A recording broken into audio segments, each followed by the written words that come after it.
Redefine my mind.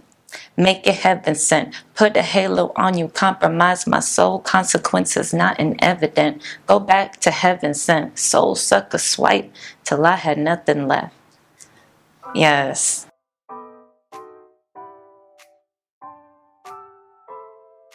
Hey, what's up, guys? It's JL.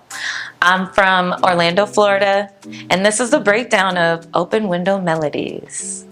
Yes, so I'm releasing a song called Open Window Melodies. It's like a jazz rendition, very, very smooth, soft.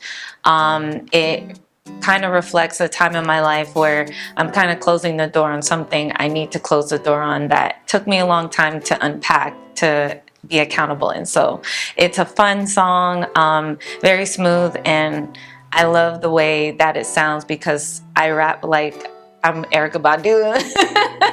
I love her, so I kind of took a little bit of that style and kind of redid it in my own way, my own twist.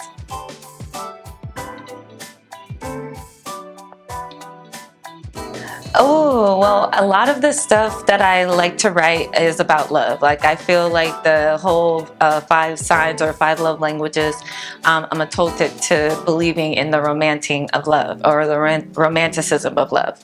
So I feel like everything in our world is not really subjectifying that. We're talking about money, we're talking about drugs, we're talking about getting pussy and all this other stuff. So I want to bring back the love, like, in a different way, in a different mind. And then I love the 90s vibe. So I really stepped more into my soul in that. And my whole process about getting into the music has to involve like top experiences, actually being one with myself and seeing how I feel. Like, I like to tell a story that probably never been told, or an experience that I went through that was hard for me to even talk about. So I put it in the song. In this case, an interlude.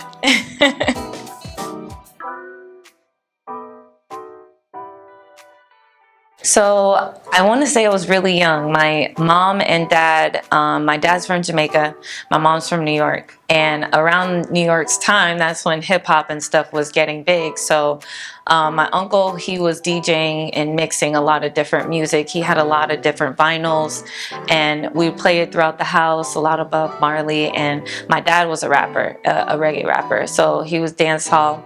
And a lot of the stuff that he did, we were always influenced by. So our culture is Jamaican.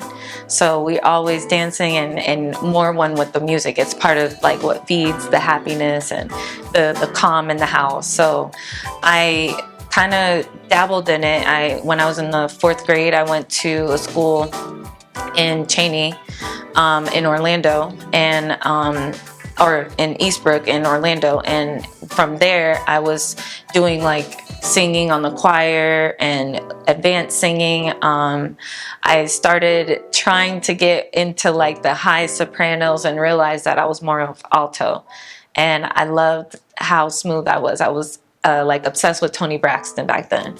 So like a lot of the stuff that I started to do was like write poems and listen and watch like Poetic Justice and stuff. And I love Tupac. So like I would like try to formulate all of that in music. And I didn't know I was making music then. I just thought I was trying to express myself. And I had books upon books upon books with just lyrics, with a whole bunch of poems, little snippets of things that I say, and it was just like, okay. So fast forwarding to 2016, where I walked away from it for a while and decided to learn about marketing and learn about different things. I was playing around in a cypher with my friends, and they were like, hold up, you know you can rap. Like, did you know that? And I was like, no. And I got into it from there, and it was so much fun, like putting all my old stuff and old craft, and it was kind of like a healing in the childhood trauma sense. So I was able to kind of focus all of that and kind of unpack myself and also heal myself. And I learned that music was a safe space. It was a whole space. It was a place that I could be myself without the eyes, without the judgment, without the critique.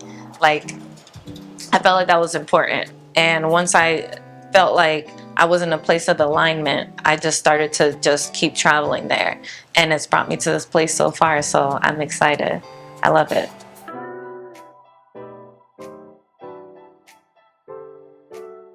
The most I want them to take away is that you don't have to stay somewhere you're not happy. You don't have to be in a place that you're not happy. That's in depression, that's in anxiety, that's in, in love, in any relationship. It could be romantic, business, even your parents, whatever it is. You don't have to stay anywhere you're not happy, where you're not valued. And just like Janae Aiko said, love is living on vital or valued energy.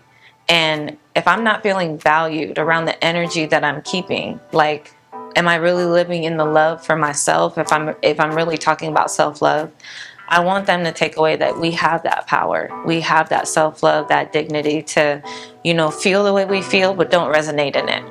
Continue, move on, build that pain and unpack your pain into power, and be the best you that you could be.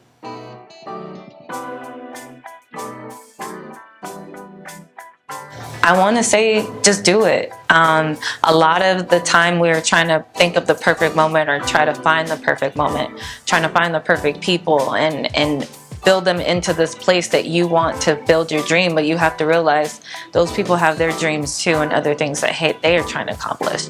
So you have to find your purpose and continue to do it within your purpose and draw the energy to you. Don't wait on the perfect moment. Just do it. Everything will align because God is also going to be working in that favor. So shout out to Respect the Mic. Thank you for having me.